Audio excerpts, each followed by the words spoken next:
अस्सलाम वालेकुम दोस्तों, उम्मीद करता हूँ खैरियत से होंगे। आज की हमारे वीडियो का टॉपिक म्यूकेन सिरप के ऊपर है, जो कि स्टमक की मुख्तलिफ किस्म की प्रॉब्लम में अक्सर इस्तेमाल किया जाता है। म्यूकेन सिरप में जो एक्टिव इंग्रेडिएंट है इनमें मैग्नीशियम हाइड्रोक्साइड, एल्यूमिनियम हाइड्रोक्साइड, ऑक्सीथायाजीन है, जिनको स्टमक एसिडिटी को कम करने के लिए इस्तेमाल किया जाता है। म्यूकेन सिरप का तल्लक एंटासिड क्लास ऑफ मेडिसिन के साथ है।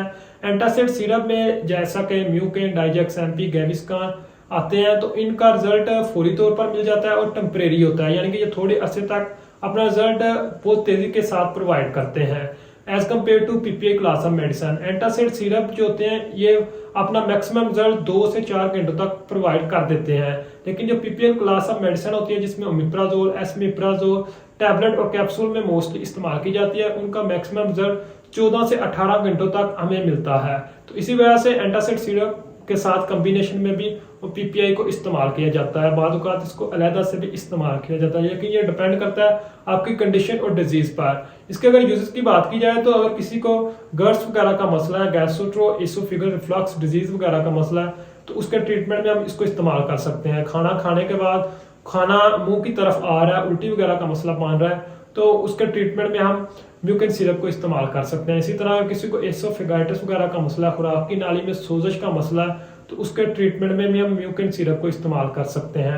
हार्ट बर्न वगैरह का मसला है, गैस्ट्राइटिस, मैदे में बहुत ज़्यादा तेजाबियत वगैरह का मसला है, तो उसके ट्रीटमेंट में भी हम म्यूकेन सिरप को इस्तेमाल कर सकते हैं। इसके साथ म्यूकेन सिरप को अगर किसी को कॉन्स्टिपेशन वगैरह का मसला है, अक्सर बवासीर के पेशेंट में कॉन्स्टिपेशन की वजह से कंडीशन कॉम्प्लिकेटेड हो जाती है और साथ में स्टोमिक पेन वगैरह का मसला होता है, तो ऐसे अफराद में भी म्यूकेन सिरप को इस्तेमाल कर सकते हैं। इसके अलावा म्यूकेन सिरप को अगर किसी को इंडाइजेशन का मसला है, खुराक प्रॉपर हजम नहीं हो रही, तो उसके ट्रीटमेंट में भी हम म्यूकेन सिरप को इस्तेमाल कर सकते हैं।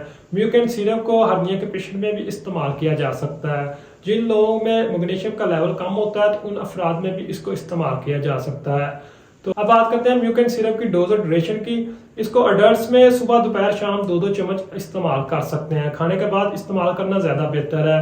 इसके साथ पीपीआई क्लास ऑफ मेडिसिन को इस्तेमाल करने से एहतियात करनी चाहिए।